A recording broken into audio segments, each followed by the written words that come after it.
di kebijakan itu perlu diperkuat dengan ini, Mbak Esti, Mas Is, di endorse ya. Sebagian pendapatan itu harus direinvestasikan. Ini kita belum pernah dengar istilah ini loh. Menarik. Iya, direinvestasikan tetap di sini. Jangan, maaf kata, kasar kata, jangan hanya ngeruk aja lalu dibawa ke sana. Ya sebagian ditinggalin dong. Itu namanya reinvestasi.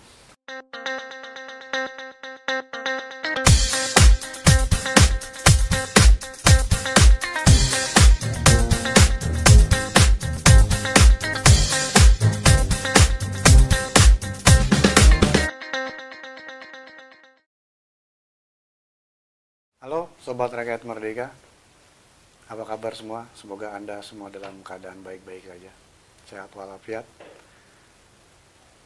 Jumpa lagi dengan saya Sis di program Podcast Rakyat Merdeka. Kali ini saya ditemani oleh senior saya, seorang perempuan yang cantik. Dia adalah pemimpin redaksi Rem-ID, Mbak Firsti Estearini, atau akrab disapa Kak Esti, apa kabar? Alhamdulillah baik, Kak Sis. Dalam kesempatan ini kami kedatangan bintang narasumber, seorang ekonom senior yang saat ini menjabat sebagai co-founder atau Dewan Pakar Institute of Social Economic and Digital. Ini Bapak Rian Kiryanto. Pak Rian, sebelumnya salaman dulu Pak, biar nggak Salam sehat. Salam sehat. Apa kabar Pak? Luar biasa. Dari segmen yang lain Pak, kita mau bahas masalah, tadi kita bicara pertumbuhan ekonomi, sekarang kita mau bahas masalah hilirisasi. Oke. Kita tahu hilirisasi ini kan merupakan program yang jadi jargonnya Pak Jokowi di periode kedua beliau kan. Dimana yang dulu terkait masa resources lah, yang sebelumnya memang kita hanya ekspor benar-benar, tapi sekarang dengan hilirisasi akhirnya terjadi adanya multi efek di daerah-daerah, pertumbuhan daerah meningkat. Kalau melihat Bapak sendiri, kalau menurut Bapak sendiri, hilirisasi sekarang ini sudah on the track apa gimana? Nah, ini tepat pemikiran saya.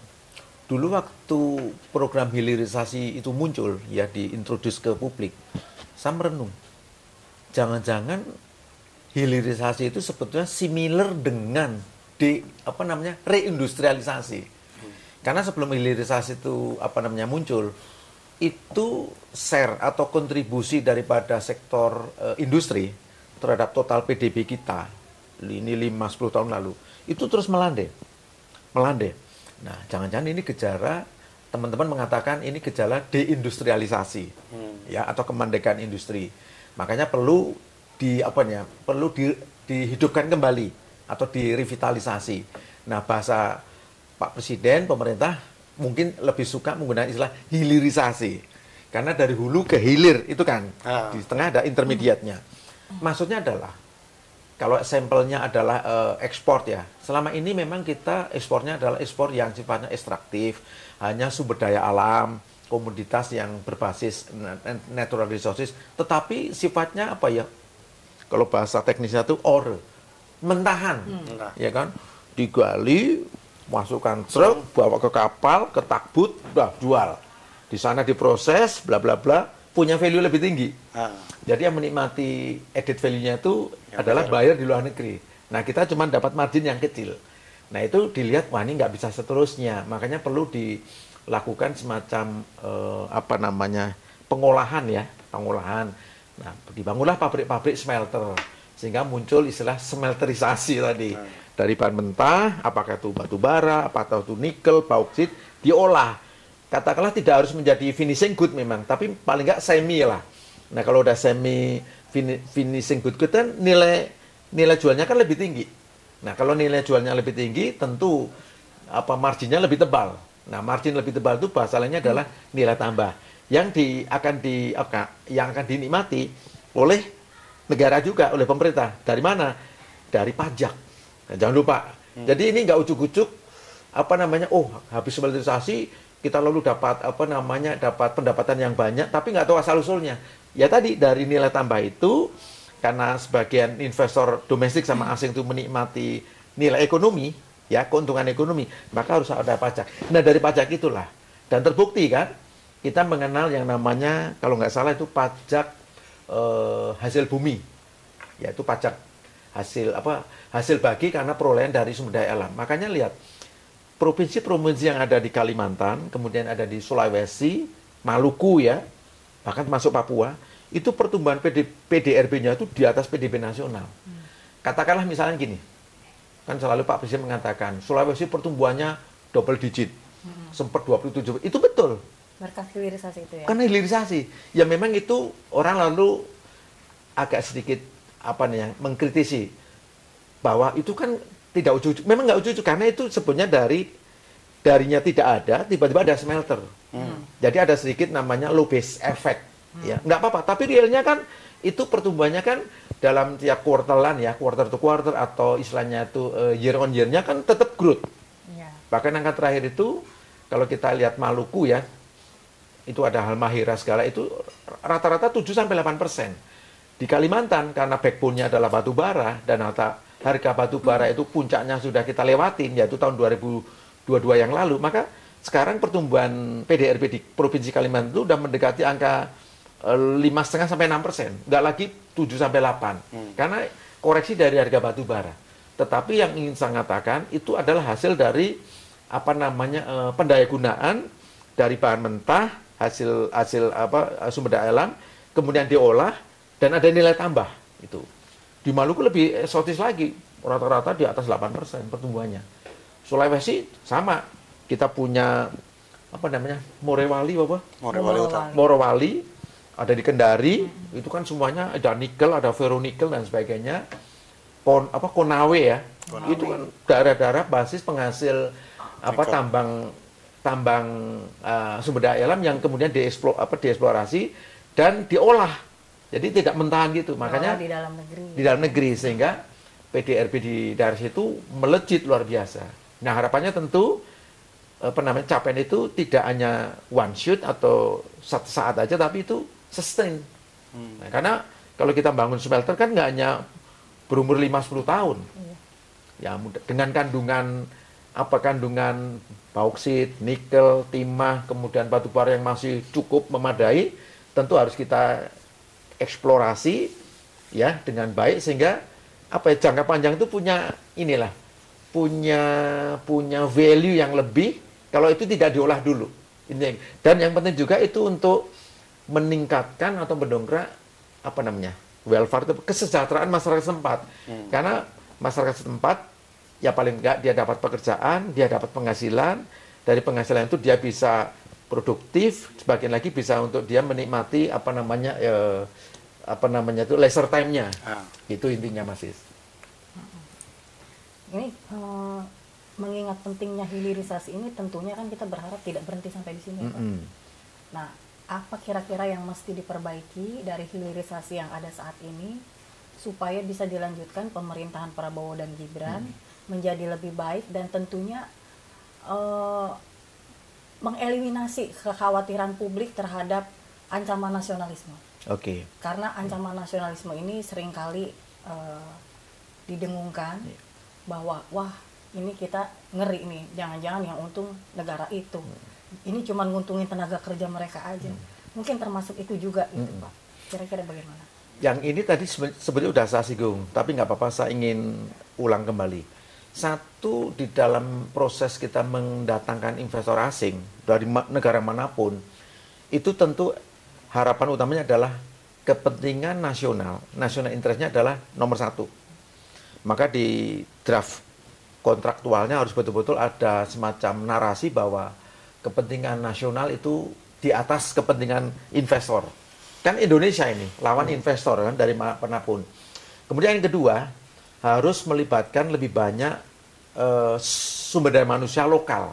Artinya tenaga kerja nasional kita Indonesia. Dari yang high level, artinya memiliki tingkat akademi tinggi, sampai yang mungkin tingkat akademisnya rendah. Sesuai dengan inilah jenis pekerjaannya. Kemudian yang ketiga, tadi yang sampaikan, sifatnya kontraknya itu kan setahu saya itu sebagian adalah turnkey project. Jadi investor asing datang, katakanlah ke Sulawesi, dia bawa mesin, sekaligus operator. Ya kita maklum, mungkin tenaga kerja lokal kita belum ready ya, belum siap untuk bisa menjalankan mesin-mesin pabrikasi smelter itu. Maka perlu turnkey project itu perlu operator dari negara yang membawa investasi itu. Tetapi itu kan harus dengan limit waktu. Itu namanya jangka waktu tertentu. Harus ada transfer of knowledge. Nah, itu ujungnya. Misalnya kita limitasi, oke, hadirnya operator dari asing itu karena kepentingan investasi, maka perlu kita batasin, clear 2 atau 3 tahun. Nah, selama 2-3 tahun itu harus ada proses transfer of know-how.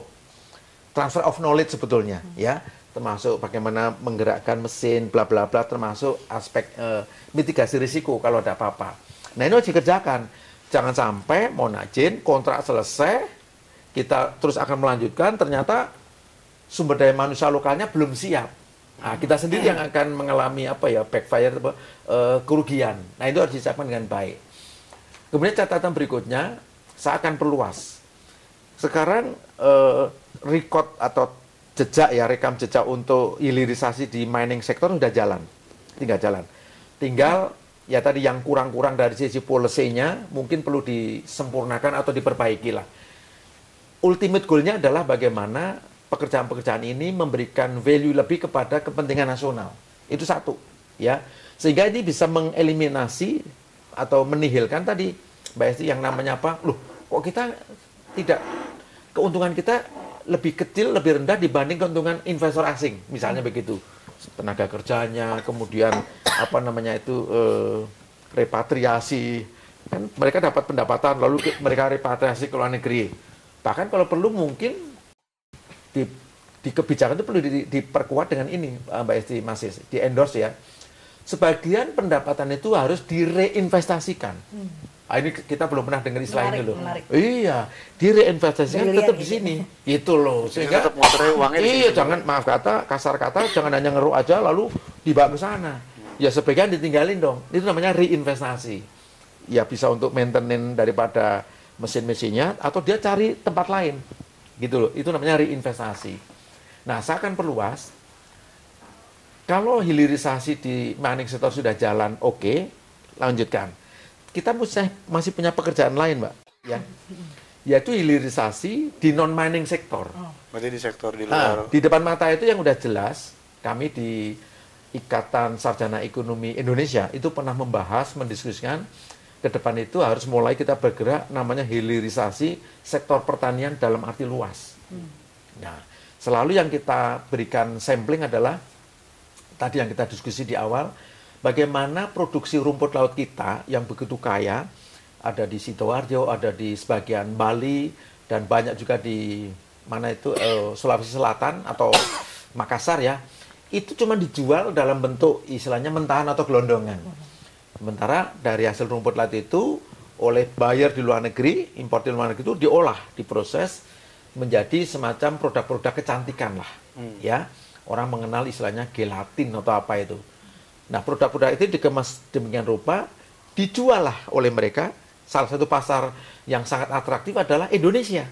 Kenapa atraktif? Karena Indonesia ekonominya tumbuh stabil, tadi yang kita bilang di depan. Kedua, COVID sudah selesai, sehingga orang-orang kita, terutama yang kelompok perempuan ya, itu perlu penampilan yang lebih charming lah istilahnya. Harus keluar sekarang ya. Harus keluar, itu loh. Makanya perlu, iya tadi, bagaimana untuk menahan penuaan, bla bla bla misalnya. Nah, mereka menggunakan produk-produk itu. Yang bahan baku rumput lautnya adalah dari Indonesia sendiri. Kita sendiri membeli produk itu dalam bentuk kemasan itu, tapi dengan harga yang mahal. Nah, disitulah kritik itu muncul, yang menikmati nilai tambahnya itu yang lebih besar itu adalah importer tadi gitu. Nah, ini perlu kita pikirkan bagaimana hasil sumber daya alam yang di luar tambang itu bisa kita proses di dalam negeri, kemudian dipasarkan juga di dalam negeri sehingga ada added value. Nah, sebagian lagi kalau memang punya punya kualitas ekspor, bisa kita ekspor. Jadi kita akan double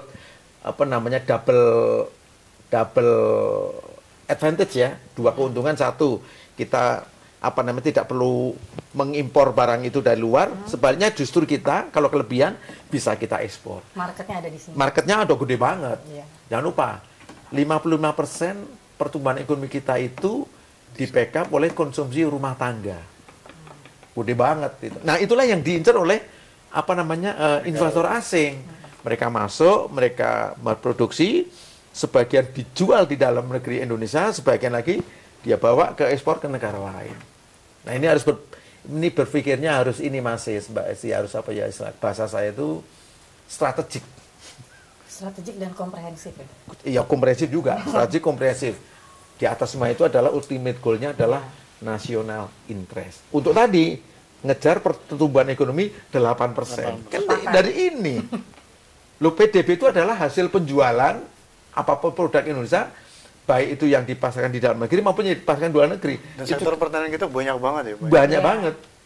Penting juga itu buat food security. Food security ya tadi food resiliency ya, daya tahan pangan kita, sehingga kita nggak dikit-dikit impor beras, impor apalagi tuh gandum dan sebagainya yang itu bisa kita kerjakan di lahan sendiri gitu.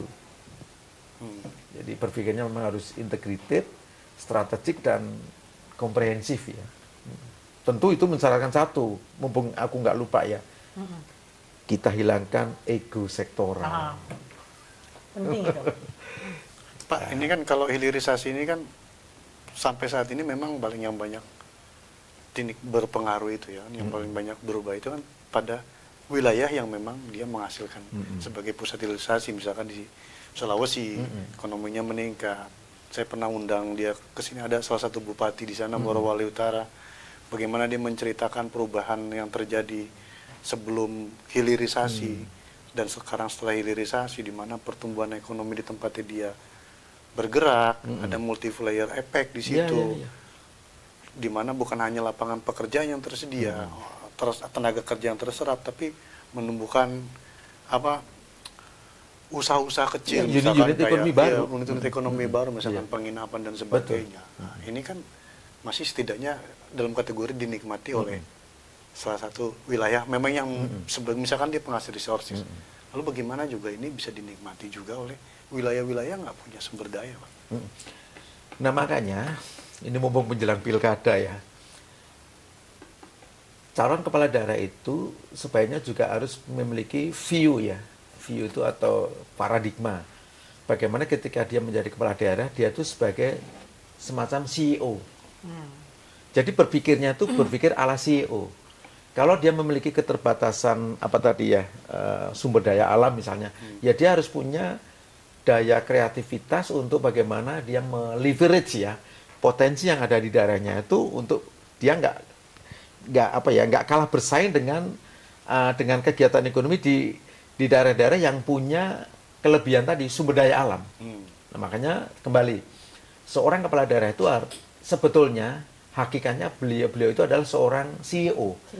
Chief Executive Chief Executive Officer itu. Jadi cara berpikir, cara bertindak begini.